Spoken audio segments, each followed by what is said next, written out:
احکام تجارت، احکام تجارت۔ الحمدللہ رب العالمین والصلاة والسلام علی خاتم النبیین، اما بعد فاعوذ باللہ من الشیطان الرجیم، بسم اللہ الرحمن الرحیم۔ الصلاة والسلام علیک یا رسول اللہ، الصلاة والسلام علیک یا حبیب اللہ، الصلاة والسلام علیک یا نبی اللہ وعلی آلک واصحابک یا نور اللہ۔ مدنی چینل کے ناظرین، الحمدللہ پروگرام احکام تجارت کے ساتھ حاضر ہیں۔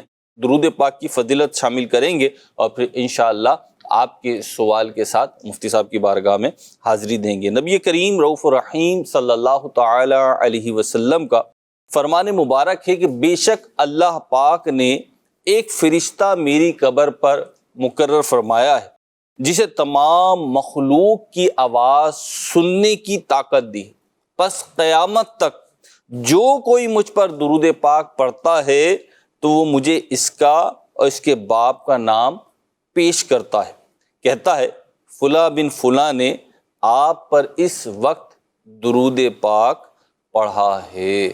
اللہ پاک ہمیں کثرت کے ساتھ درود پاک پڑھنے کی توفیق عطا فرمائے۔ جو ہم نے حدیث پاک سنی، اس کے تحت امیر اہل سنت اپنے رسالے ضیاء درود و سلام میں ارشاد فرماتے ہیں کہ کس قدر بختاور ہے وہ شخص کہ جس کا نام مع ولدیت نبی پاک صلی اللہ علیہ وسلم کی بارگاہ میں پیش کیا جاتا ہے۔ اور یہاں یہ نقطہ بھی قابل انتہائی ایمان افروز ہے کہ قبر منور پر حاضر فرشتے کو اس قدر زیادہ قوت سماعت دی گئی ہے، یعنی سننے کی طاقت دی گئی ہے کہ دنیا کے کونے کونے میں ایک ہی وقت کے اندر درود پاک پڑھنے والے لاکھوں مسلمانوں کے انتہائی دھیمی آواز بھی، آہستہ آواز بھی سن لیتا ہے۔ تو جب نبی کریم صلی اللہ تعالی علیہ وسلم کے خادم کی جو فرشتہ وہاں مقرر ہے اس کی یہ کیفیات ہیں، تو پھر ہمارے پیارے آقا و مولا صلی اللہ تعالی علیہ وسلم کی کیفیات کیا ہوں گی اور ان کی سماعت کا عالم کیا ہوگا۔ انشاءاللہ عز و جل آپ کے سوالات کی طرف بڑھ رہے ہیں۔ ایک بات یہاں پہ اور عرض کر دوں کہ کیونکہ ہمارے ہر ہی سلسلے میں تقریباً درود پاک کی فضیلت بیان ہوتی ہے، تو آج یہ یوں بھی کریں کہ کوئی فگر اپنا جو ہے طے کر لیں کہ اتنا درود پاک میں روز پڑھا کروں گا یا پڑھا کروں گی، اور انشاءاللہ عز و جل یہ نیت کر لیں گے تو آپ کو امید ہے کہ روزانہ ایک خیال آئے گا کہ میں نے اس کی نیت کی تھی تو اتنا پڑھ لوں۔ اللہ تعالی ہمیں عمل کی توفیق عطا فرمائے۔ سوالات کی طرف بڑھتے ہیں۔ ہمارے پاس ویڈیو سوالات بھی ہیں، آڈیو سوالات بھی ہیں۔ پہلا ویڈیو سوال شامل سلسلہ کر رہے ہیں اور دیکھتے ہیں جی کیا کہہ رہے ہیں، کون ہے۔ ہمارا کرسیوں کا کام ہے تو ان کی ریٹ لسٹ پرائز آتی ہے، جیسے کہ اس کے اوپر ریٹ لسٹ بالفرض ہے کہ 2400 روپیہ ہے، تو ہم نے کسٹمر کو وہ 2600 روپیہ بتا دیا ہے اور اس میں ان کو 5% ڈسکاؤنٹ دے رہے ہیں، جبکہ وہ 2400 میں دینا تھا 5% ڈسکاؤنٹ، لیکن ہم نے وہی کسٹمر کو بڑھا کے بتایا ہے 2600 روپیہ کہہ کے اور اس 5% ڈسکاؤنٹ کیا ہے۔ کیا یہ بتا دیں یہ صحیح ہے طریقہ یا غلط طریقہ ہے؟ بسم اللہ الرحمن الرحیم۔ بہت سارے ادارے ہیں، بلکہ بہت سارے فیلڈز ہیں، ان تمام فیلڈز کے لیے سوال ایک طرح سے کیا گیا ہے۔ جیسے آپ الیکٹرانکس مارکیٹ میں چلے جائیں، وہاں کمپنیاں ایک ریٹ دیتی ہیں، اسی طریقے سے ڈفرینٹ مارکیٹیں ہیں۔ تو ہوتا یہ ہے کہ کوئی دکاندار کمپنی کا نمائندہ یا بروکر بن کے مال نہیں بیچ رہا ہوتا، ہو سکتا ہے بعض جگہوں پہ ایسا بھی ہو۔ زیادہ تر یہ ہوتا ہے کہ وہ دکاندار مال پرچیز کرتا ہے، خود خریدنے کے بعد بیچتا ہے۔ ایک طرح سے تو یہ خود آزاد ہے، اسے باؤنڈ شرعی اعتبار سے تو نہیں کیا جا سکتا کہ بھئی آپ باؤنڈ ہیں اسی قیمت پہ بیچیں گے۔ تو جب یہ آزاد ہے ان معنی میں اور اس نے 2400 کے بجائے 2600 کا ریٹ دے دیا تو کسی طرح کا کوئی غلط کام تو نہیں کیا اس نے۔ ہاں اگر اس نے کمپنی سے کوئی معاہدہ کیا ہوا ہے کہ جی میں اتنے کا بیچوں گا، بعض اوقات ہوتا ہی ہے کمپنی کے مقابل میں کمپیٹیٹر کھڑا ہوتا ہے، ایک فریج ایک کمپنی کا ہے، دوسرا فریج دوسری کمپنی کا ہے۔ کمپنی چاہتی ہے کہ میرا فریج جو ہے وہ کم قیمت میں ہی بکے تاکہ زیادہ بکے، لوگ زیادہ خریدیں۔ تو اگر اس نے کوئی کمپنی سے اخلاقی وعدہ کیا ہوا ہے تو پھر اس وعدے کی پاسداری کرنی چاہیے۔ اگر آپ نے وعدہ کیا تو نہیں کرنا تھا تو وعدے نہ کرتے آپ، اس کے بعد اس پر عمل نہیں کرنا چاہتے تو اس کو رینیو کر لیں کہ بھئی مجھے آپ اس میں آزاد کریں۔ تو یوں ایک مسئلے کی جو بیسک جو تھیم ہے وہ کیا ہے اور اس کے علاوہ مارکیٹ پریکٹسز کے تعلق سے کیا ہوتا ہے، یہ میں نے آپ کے سامنے بیان کر دیا ہے۔ مفتی صاحب، اگر کمپنی یا جو آس پاس کے دکاندار ہیں وہی کام کرنے والے وہ آبجیکشن کرتے ہیں کہ بھئی تم مارکیٹ خراب کر رہا ہو، تم یوں کر رہا ہو، یوں کر رہا ہو، تو ایسی صورتحال میں کیا حکم ہوگا؟ یعنی ان کا ایسا کہنا کیسا، اور اس شخص کو پھر کیا کرنا چاہیے؟ یہ دیکھیے یہ بھی ایک دنیا ہے، جی میں نے تو تماشے پہ دیکھے ہیں کہ بسوں کے دو اڈوں میں لڑائی ہو گئی، ٹھیک ہے، کہ تم نے ٹکٹ کم میں کیوں دیا؟ نہیں ٹسل آ گئی آپس میں نا، اب وہ کم آفر شروع کر دی، یہاں تک کہ برائے نام کرایہ بھی شروع ہو گیا، بعض اوقات دو دکاندار لڑ پڑتے ہیں۔ جی تو معاملہ یہ ہے کہ اولاً تو یہ کیفیت کیوں ہوتی ہے کہ بھئی مارکیٹ میں نیا بندہ کیوں آ گیا، یہ کیفیت نہیں ہونی چاہیے۔ مارکیٹ سب کی ہے، دکانیں بنی ہوئی ہیں تو کوئی بھی آ سکتا ہے۔ اب دوسرے والے کو بھی ایسا کام نہیں کرنا چاہیے جو انگشت نمائی کا سبب بنے، فتنے کا سبب بنے۔ بعض اوقات فتنے کی کیفیت بن جاتی ہے، یعنی ایک حدیث میں سویا ہوتا ہے، جس نے اس سے جگایا اللہ کی اس پر لعنت ہو۔ تو فتنے کی صورت نہیں بننی چاہیے، یہ تو کسی طور پر بھی پسندیدہ نہیں ہے۔ اس کے بعد جو مسائل، جو پرابلمز، غیبتیں، جو بدگمانیاں، جو بھی ایک فضا بنے گی وہ سب کے سامنے لڑائی جھگڑے ہو جائیں گے۔ جی تو بندہ تحمل اور اعتدال کو لازم رکھے، یہ بڑا ضروری ہے۔ اگلی کال دیجیے۔ محمد دانش اتاری شارجہ سے عرض کر رہا ہوں۔ مفتی صاحب کی بارگاہ میں عرض ہے، مفتی صاحب اگر کسی شخص کے نصاب کا دن معین تھا اور وہ بالکل اس کے پاس منی وغیرہ ختم ہو گئی اور سارے معاملات ختم ہو گئے تو اب وہ زیرو ہو گیا، تو اب اس کے پاس اس طرح کا معاملہ ہے کہ اس کے پاس کچھ پلاٹس کی اقساط ہیں جو اس نے دینی ہے اور کچھ اور بھی قرضہ ہے، تو لیکن سیلری بھی مل رہی ہے اور کبھی کبھار کچھ اور بھی پیسے آ جاتے ہیں، تو اب کس طرح سے وہ تعین کرے گا کہ اس کا نصاب کا دن کب سے سٹارٹ ہوگا؟ دیکھیے قرضے کو سامنے رکھ کے دیکھیں نا کہ جتنا قرضہ ہے اس کے پاس، اس قرضے کے مقابلے میں جو پیسہ آتا ہے وہ کیا اس قرضے سے بڑھتا ہے؟ بالفرض قرضہ زیادہ ہے، وہ پیسہ بڑھتا ہی نہیں ہے، ٹھیک، تو یہ ظاہر بات ہے زیرو ہے۔ یعنی یوں سمجھ لیں اس نے جو قرضہ دینا ہے جی، وہ 10 لاکھ روپے ہے، 10 لاکھ روپے، اور جو پیسے آ رہے ہیں وہ 5 لاکھ 7 لاکھ 8 لاکھ روپے ہیں، بالکل، تو یہ تو وہ قرضہ پلس میں تو آیا ہی نہیں ہے۔ قرضہ اترا پورے بھی دے دے گا تو قرضہ نہیں اتر پائے جی، گا۔ اور پھر بالفرض پورا بھی ہو گیا ہے ٹھیک ہے، لیکن نصاب کے برابر نہیں پہنچ رہا۔ آج کل تو چاندی بھی بڑی مہنگی ہوگی، ٹھیک ہے، تو مطلب سونا 2 لاکھ سے اوپر چلا گیا ہے، جی تو چاندی بھی کافی مہنگی چلے گئی ہوگی۔ تو میں یہ عرض کر رہا تھا کہ پھر دیکھا جائے گا کہ اس کا نصاب بن رہا ہے کہ نہیں بن رہا۔ اچھا بعض اوقات یہ بھی ہوتا ہے کہ ایک چیز کا نصاب ٹوٹتا ہے، جیسے سونے کا نصاب ٹوٹ گیا، جی پیسے کا نصاب تو ہے۔ صحیح۔ بعض اوقات لوگ اس طرح بھی حساب کر رہے ہوتے ہیں، یہ غلط فہمی ہوتی ہے۔ اگلا سوال دیجیے۔ مفتی صاحب ایک سوال تھا میرا، جیسے ہم کوئی دکان کرائے پر دے رہے، 25,000 روپے کرائے پہ ہم نے دکان دی ہے اور ہمارے پاس کوئی اور پارٹی آ جاتی ہے، وہ کہتی ہے 30 لے لو اور 35,000 روپے لے لو، یہ دکان ہمیں دے دو۔ پہلی پارٹی سے وہ دکان خالی کروا کر دوسری پارٹی کہہ رہی ہے کہ ہمیں وہ 30 میں کیا 35 میں دے دو، یہ جائز ہے کیا ناجائز ہے؟ دیکھیے کچھ معاہدے ایسے ہوتے ہیں جو لازم ہو جاتے ہیں، نافذ اور لازم ہو جاتے ہیں۔ جیسے آپ نے خریداری کی ہے تو خریداری کا معاہدہ بھی ایسا ہی ہے۔ اب جو کرایہ داری کا معاہدہ ہے، عام طور پر اس کی 2 صورتیں بنتی ہیں۔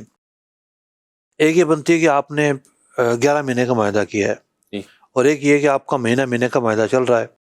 تو مہینے کی جہاں بات چل رہی ہے اس میں تو آپ خالی کروا سکتے ہیں، لیکن ایسا بہت کم ہوتا ہے۔ زیادہ تر یہ ہوتا ہے کہ بھی 11 ماہ کا معاہدہ ہے، تو جب آپ کا 11 ماہ کا معاہدہ ہے تو آپ سامنے والے یعنی جو پہلے سے کرایہ دار بیٹھا ہوا ہے اس کی رضامندی کے بغیر تو دکان خالی نہیں کروا سکتے، ٹھیک، اس کا راضی ہونا ضروری ہے، اور وہ راضی بھی کچھ پیسے ویسے لے کے نہیں ہوگا، بغیر کسی معاوضے کے راضی ہوتا ہے۔ وہ معاوضہ دینا تو رشوت ہے، کس چیز کا معاوضہ ہوگا؟ معاوضہ تو نہیں بنتا یہاں پر۔ تو وہ اگر اپنی رضامندی اور خوشی سے خالی کرتا ہے، یا پھر اس کی وہ ٹائم آ جاتا ہے اس کا کہ جی اس کا معاہدہ 11 مہینے کا تھا، ٹائم پورا ہو گیا، تو ان 2 صورتوں میں سے کوئی ایک صورت پائی جاتی ہے تو آپ خالی کروا سکتے ہیں، ورنہ یوں زیادہ کرایہ دینے والے تو بہت سارے لوگ مل جاتے ہیں، تو یوں تحمل اختیار کرنا ضروری ہے۔ مفتی اچھا اس میں ملکی لاز بھی ہیں بعض اوقات، جی میں پاکستان کا مجھے نہیں آئیڈیا، میں امارات گیا تو وہاں پتہ چلا کہ بڑے سخت قسم کے لاز ہیں، ٹھیک، مثال کے طور پر مالک مکان جو ہے وہ اتنے فیصد سے زیادہ سالانہ نہیں بڑھا سکتا. ٹھیک ہے، وہ جو بھی اس میں اضافہ ہونا انکریزنگ ہونی ہے وہ طے شدہ ہے، ایک اس کا لو فگر لاک کیا ہوا ہے، ٹھیک ہے، percentage. اتنے فیصد سے زیادہ نہیں بڑھا سکتا. ٹھیک ہے، ٹھیک ہے. اچھا پھر خالی کروانے کا ریزن ہونا چاہیے اس کے پاس. لاس کی بات کر رہا ہوں. ٹھیک ہے، ویلڈ ریزن ہو. ریزن ہو، کوئی بیچ دیا اس نے، کوئی اور ایسا ایشو ہے، اس کو جا کے کورٹ میں پروف کرنا پڑتا ہے. تو یہاں بھی کچھ نہ کچھ تو قوانین ایسے ہوں گے. تو یوں تنازعات سے بچنا ضروری ہے. مطلب یہاں پہ دو باتیں، ایک تو یہ دکان کا پوچھا انہوں نے، ایک تو ادھر تو کمرشل ایلیمنٹ جو ہے وہ شامل ہے.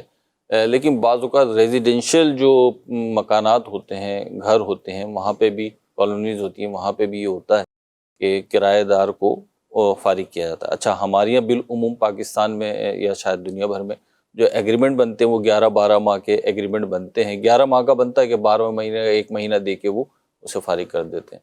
تو جب ایگریمنٹ کمپلیٹ ہو رہا ہوتا ہے 11 ماہ کا یا جو بھی ان کا طے ہوا ہے، تو وہ کہتے ہیں کہ جی نہیں اب خالی کر دیں، ہمیں کنٹینیو نہیں کرنا. مالک مکان کہتا ہے کہ جی خالی کر دیں، ہمیں کنٹینیو نہیں کرنا. اب وہ کرایہ دار جو ہیں وہ ایڈجسٹ ہو چکے ہوتے ہیں، تو وہ چاہتے ہیں کہ ہم کنٹینیو کریں، آپ نے دینا ہی ہے تو آپ ہم سے بھی نیگوسیشن کر لیں، اگر کچھ کرایہ وغیرہ بڑھانا ہے تو وہ بڑھا لیں. لیکن یہاں پہ بالخصوص کراچی میں ایک سائیکی یہ بھی ہے کہ کرایہ دار زیادہ عرصے رہتے رہیں تو وہ مالک مکان ہونے کا ہی دعویٰ نہ کر دیں. یہ ریزن میں بتا رہا ہوں جو بعضوں سے مجھے پتہ چلا.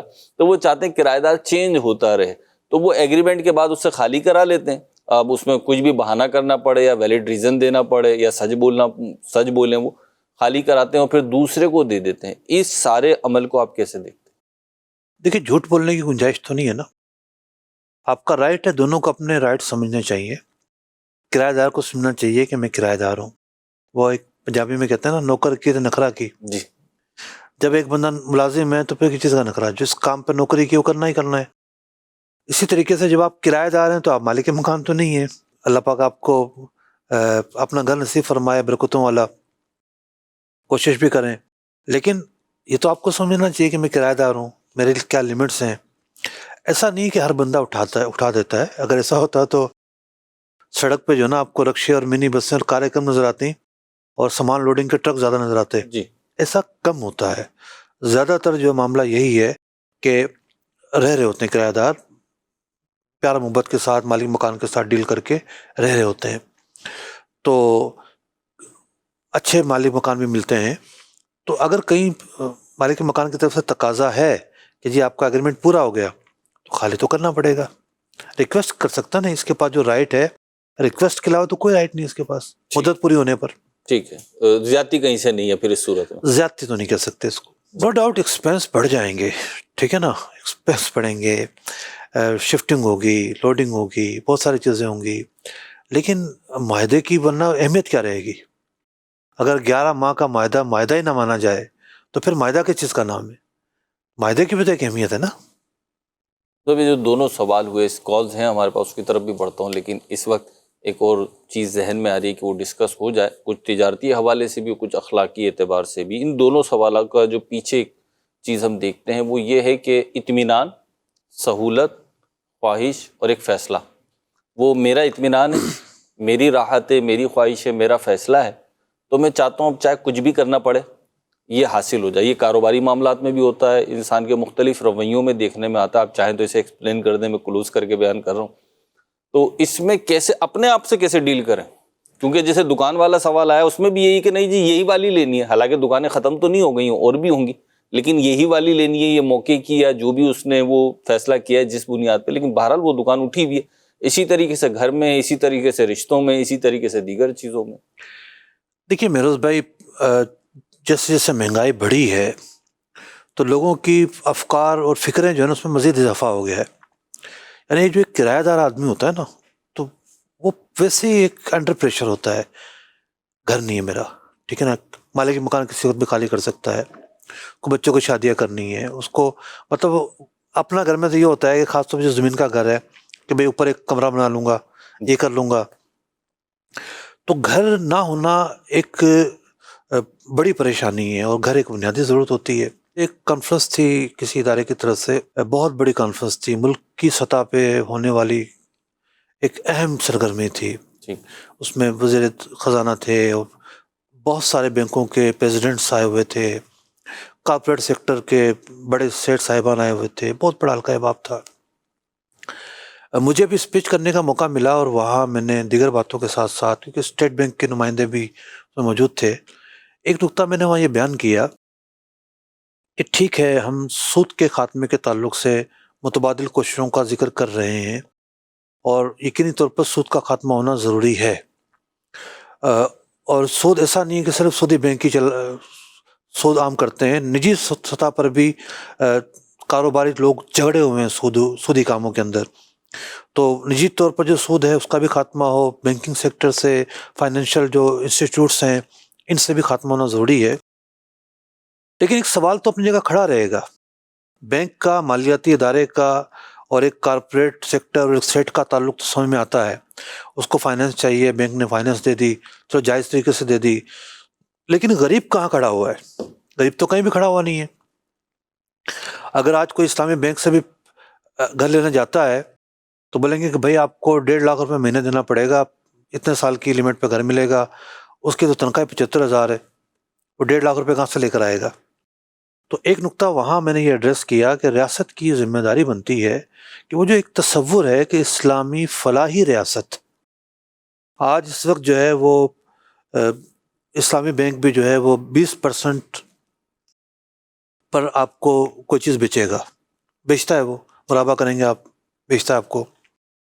یعنی اگر آپ نے 1 کروڑ روپے لیے ہیں اور 5 سال بعد دیے ہیں جی تو آپ کو 2 کروڑ واپس کرنے پڑیں گے. ٹھیک ہے، اینول وہ 20%. وہ آپ کو 1 کروڑ کی چیز 2 کروڑ کی بیچے گا. ٹھیک ہے. اب معاملہ یہ ہے کہ یہاں ایک غریب آدمی کہاں ہے؟ تو جس طریقے سے ریاست نے معذور لوگوں کا ایک کوٹہ مقرر کیا ہے کہ بھئی جو معذور لوگ ہیں وہ مختلف شعبوں میں ہوتے ہیں کہ جی 5% آپ نے بڑھتیاں دینی ہیں معذور لوگوں کو، ٹھیک ہے. تو اسٹیٹ بینک اپنا پیسہ لگائے اور مالیاتی انسٹیٹیوٹ کو وہ پیسہ دے، کہے کہ بھی جو غربت کی اس لکیر سے نیچے رہ رہے ہیں یا آپ نے اتنے کم جو نا وہ ریشو پر جو جائز طریقہ کار جو بھی پروڈکٹ جائز طریقے سے بنے آپ نے ان کو دینا ہے اور آپ نے بہت کم چارج کرنا ہے کہ آپ کے ایکسپنس چل پڑیں زیادہ سے زیادہ. ٹھیک. تب تو ہم کہیں گے کہ غربت مکاؤ خاتمہ اور غربت ختم کرنے کی مہم شروع ہے اور اس سے آہستہ آہستہ آہستہ جو ہے نا وہ سال میں لاکھوں لوگ بھی مستفیض ہوتے ہیں. ایک معاشرے میں ایک آس تو بندی رہے گی، ایک طریقہ تو ہے، آنے کی ایک آس بنے، کوئی نہ کوئی طریقہ تو ہے. لیکن فی الحال تو غریب کے لیے کوئی ایسی صورت نظر نہیں آتی کہ وہ اپنا گھر بنا سکے. آبادی نو ڈاؤٹ بڑھتی جا رہی ہے لیکن اس کے ساتھ ساتھ وسائل کا اہتمام کرنا بھی ضروری ہے نا. تو یہ تو ایک بہت بڑا فکری موضوع ہے کہ ایک کرایہ دار کی الجھنیں کون سمجھے. ایک بندہ جس کے پاس چھوٹا سا گھر ہے، اس کی فیملی بڑی ہو گئی، اب وہ نہیں رہ سکتا اس گھر میں، نو ڈاؤٹ منتقل ہوگا تو کرایہ بچانا پڑے گا، پھر کرایہ داری کے دھکے اور مسائل اور وسائل. جاب چھوڑ جائے تو گئے کام سے. سرکاری جاب والے کی تنخواہ چلتے رہتے ہیں نا بھائی، لیکن پرائیویٹ جاب جس کی ہے اس کی جاب چھوڑ جائے تو گئے کام سے. مجھے یاد اچھی طرح اللہ پاک مغفرت فرمائے، ہمارے ایک تھے جاننے والے، اچھی جاب تھی ان کی، ٹھیک ہے. تو ایک مرتبہ آئے، حالانکہ وہ میرے پاس کسی کام سے نہیں آئے تھے، کوئی مسئلہ پوچھنے آئے تھے، حال احوال گفتگو ہوئی. مجھے اندازہ ہوا تو یہ بیچارہ تو روڈ پہ کھڑا ہوا ہے. میں نے بڑی مشکل سے ان کی جیب میں 1000 روپے ڈالا. مجھے یہ تھا کہ ان کے پاس تو جانے کا کرایہ بھی نہیں ہوگا. مطلب اس نیچ پہ بندہ پہنچ جاتا ہے. تو یہ جو چیزیں نا معاشرے کے اندر ڈپریشن کریٹ کر رہی ہے، روزگار کا نہ ہونا، پھر نیٹ ورکنگ کا نہ ہونا. ایک انجینئر کے پاس جاب نہیں ہے، کوالیفائڈ ہے، اس کے پاس ڈگری ہے، وہ انجینئر ہے. مجھے تو جو بندہ ملتا میں کہتا ہوں کہ بھائی تمہارا بچہ ہے تو اس کو IT پہ لگاؤ. ملک میں قحط پڑا ہوا ہے، اس وقت قحط پڑا ہوا ہے. IT ڈیولپر جو ہے نا اس کی مانگ ہے، ملک کو یہ ڈالر کما کے دے سکتے ہیں، لیکن یہ سوچ عوام میں گئی نہیں ہے. ایک عام آدمی اس کو پتہ ہی نہیں ہے اس وقت کس چیز اویئرنیس اور نالج نہیں ہے. تو کئی اعتبار سے جو معاشرہ ہے وہ اس میں بہت ساری چیزیں کرنے کی ضرورت ہے. تو صورتحال تو بڑی عجیب و غریب ہے. سب ناظرین تو اس طرف ہیں لیکن میں تو اسی طرف ہوں، یعنی آپ کے ساتھ ہی بیٹھا ہوں. ابھی جو آپ نے گفتگو کری ہے، باتیں تو بڑی فکر انگیز ہیں لیکن یہ بعض اوقات نا ڈی موٹیویٹ بھی کر رہی ہوتی ہیں، اداسی چھا جاتی ہے. مطلب آپ نے بھی یہی فرمایا کہ کوئی نظر نہیں آ رہا ہے کچھ، تو اب وہ اداسی میں چلا جائے گا تو بیچارہ وہ اس کام سے بھی جائے گا جو کر رہا ہے. دیکھیے اداسی بعض اوقات جو ہے نا وہ نا امیدی. بعض اوقات ناکامی چیلنج بنتی ہے کہ میں ناکام ہوا ہوں، میں کامیاب ہو کر دکھاؤں گا. جیسے غم ہے، کسی کے یہاں کوئی فوتگی ہوگی، خاص طور پر کوئی جوان فوتگی ہوگی، میں تو کسی ایسی فوتگی پر جاؤں تو نصیحت کر آتا ہوں کہ دیکھو ایک ہوتا ہے غم، فطری ہوتا ہے، اس کو طاری مت کرنا اپنے اوپر، ٹھیک ہے نا. بندہ بعض اوقات اس کو طاری کرتا ہے، کیفیت ہوتی ہے، وہ کہتا ہے میں بس اسی کیفیت میں رہوں، بس اس کیفیت میں رہوں، طاری نہ کیا جائے اس کو. تو ناکامی آتی ہے زندگی میں، لیکن ناکامی کو اوڑھنا بچھونا نہ بنایا جائے، ناکامی کو چیلنج بنایا جائے کہ میں نے یہ میرا گول ہے، میں نے ٹارگٹ کرنا ہے، میں نے آگے بڑھنا ہے. بہت سارے طریقے ہیں، ایک دم دن اور رات میں آگے نہیں بڑھ جاتا بندہ.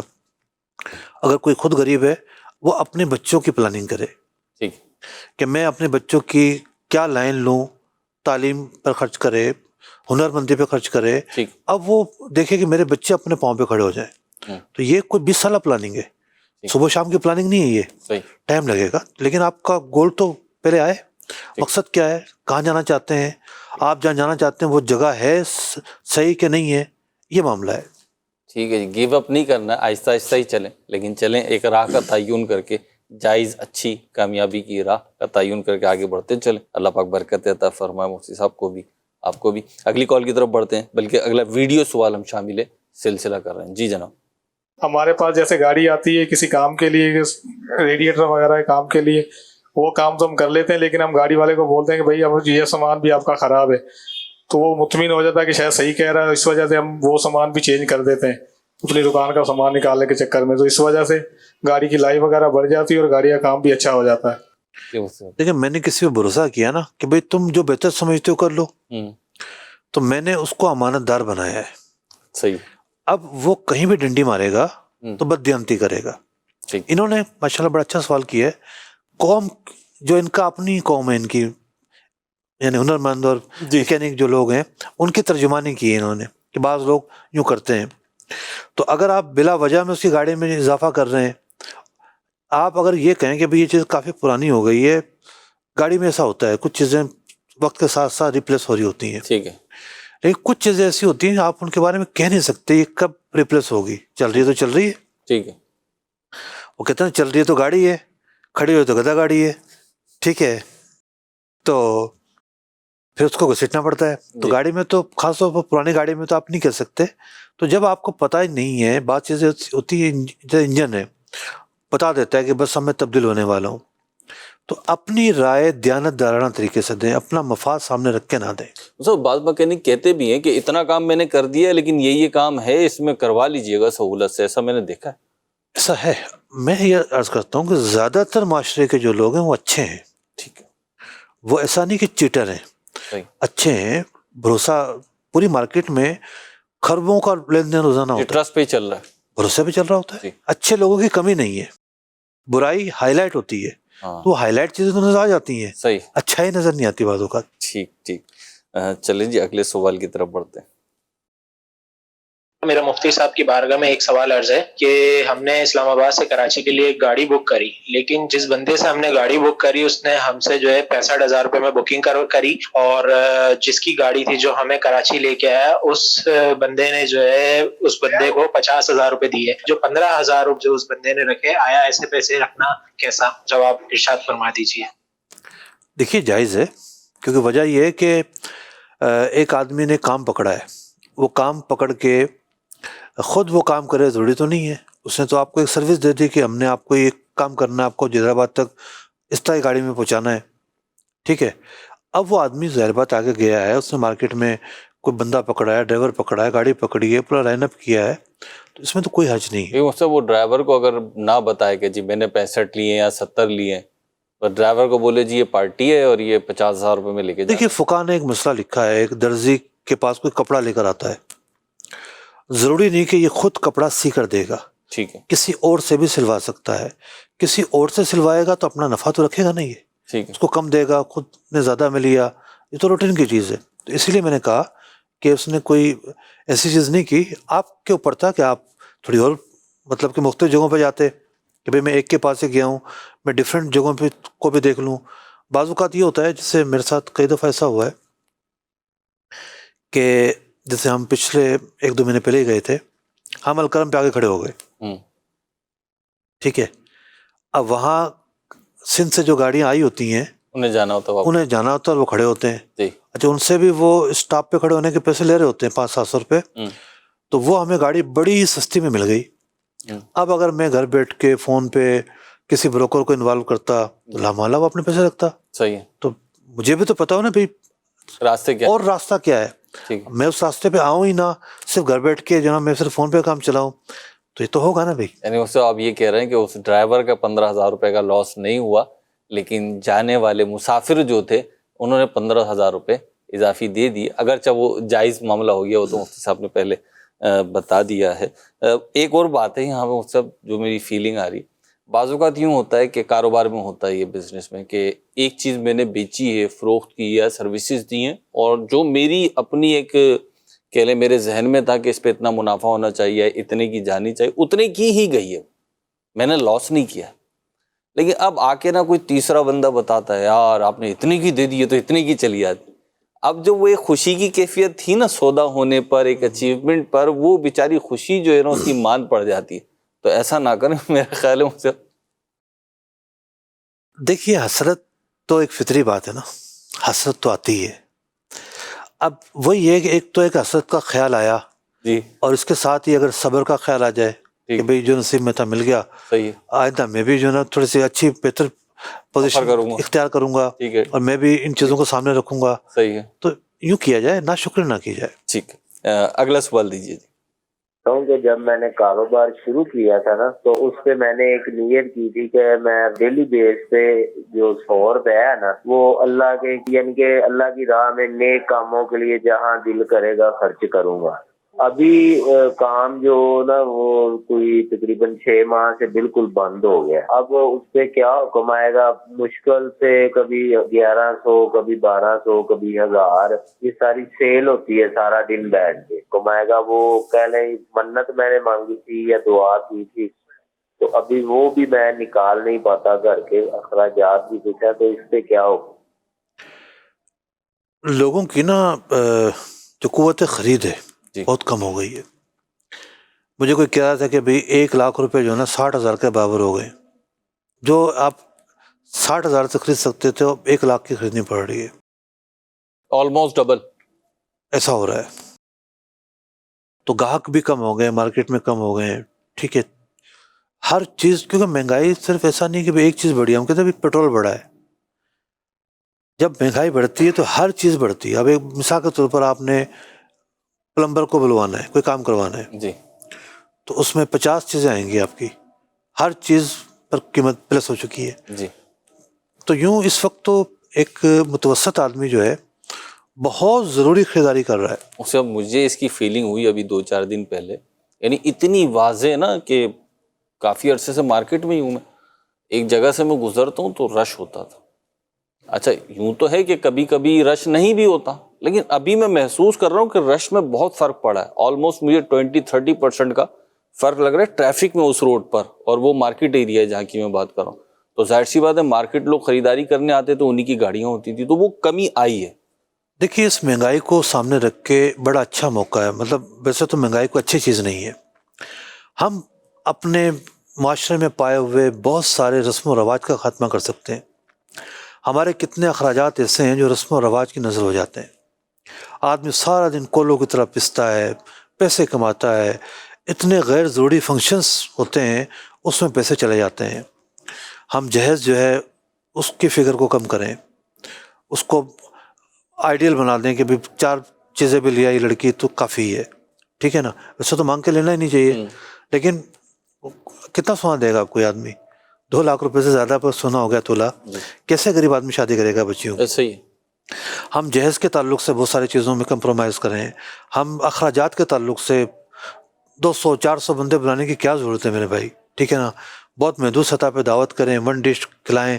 وہ جو پرانے زمانے میں ہوتا تھا گلی میں ٹینٹ لگا دیا اور ایک جناب ڈش ہے اور وہی سروائیو کر دیا، چلو بھائی خرچے بچ گئے. ٹھیک ہے، اور زندگی میں ایک بار تو موقع آتے ہیں. دیکھیے یہی سوال سوچ کے بندہ نافرمانی پہ اترتا ہے. ناچ لو، ڈانس کر لو، ڈھول بجا لو، یہ انداز وہ انداز یہ انداز، اسراف بھی، گناہ بھی، فضول خرچی بھی، بہت ساری چیزیں کی جا رہی ہوتی ہیں. تو یہ ہم اس پوری سیناریو میں جہاں ہمیں خرابیاں نظر آ رہی ہیں، تنگی نظر آ رہی ہے، ہم بہت سارے رسم و رواج تبدیل کر سکتے ہیں. کچھ دن پہلے ایک بہت بڑے سیٹ کی بیٹے کی شادی ہوئی، اور جس انداز پر شادی کر سکتے تھے انہوں نے اس انداز پر نہیں کی. ٹھیک ہے، محدود انداز پہ کی، مطلب گیدرنگ ویدرنگ تو ہوئی لیکن بعض اوقات 3-4 پروگرام بھی ہوتے ہیں اس انداز پر. اپنے لیول سے بہرحال وہ نیچے ہے. انہوں نے بلا مبالغہ کروڑہا روپے سادات کی شادیوں کے لیے مختلف اداروں کو دے دیے ماشاء اللہ ماشاء کہ بھئی میں چاہتا ہوں کہ یہ جو میں نے پیسے یہاں سے بچائے ہیں یہ یہاں کام آ جائیں. اللہ. تو امیر لوگ معاشرے کے اندر نو ڈاؤٹ کم ہیں، 10-20% ہوں گے، لیکن یہ بھی اپنا کلچر چینج کریں. ان کے یہاں بھی تو ملازمین کام کر رہے ہوتے ہیں نا، جی وہ چمک دیکھ کے معاشرہ جو ہے نا وہ تقسیم کا شکار ہے. یہ تقسیم بھی کم کریں، غریب بھی اخراجات کم کریں. سائل کے سوال کی طرف آ جاتا ہوں. دیکھیے صرف نیت کر لینے سے نظر واجب نہیں ہو جاتی. آپ نے ارادہ کیا تھا، صرف وہ ایک ارادے کی حد تک معاملہ رہے گا. ایسے کاموں میں فیصد مقرر کر لینا چاہیے تاکہ سیل زیادہ ہو تو زیادہ آپ اللہ کے راہ میں نکال دیں، اور کم ہو تو پھر کم نکال دیں. اگر یہ روک دیں، بند کر دیں تو دیکھیے بند کر دیتے تو وہ گناہ تو نہیں ہوگا، کسی قسم کا گناہ نہیں ہوگا. تو اللہ پاک برکت عطا فرمائے، کشادگی بھی عطا فرمائے، خیر فرمائے. اور کرتے بھی رہے تو مختلف اس امید پہ تھوڑا کم کر کے کر لے. میرا خیال ہے جی. تو برکت بھی تو اسی کے ذریعے پھر ایسا ہی، آنی ہے ایسا ہی. انشاءاللہ، اس کے ذریعے بھی آنی. اللہ توفیق عطا فرمائے، کاروبار ہمارے رزق میں بھی اضافہ فرمائے، نعمتوں میں بھی اضافہ فرمائے، زوال نعمت سے بھی محفوظ فرمائے.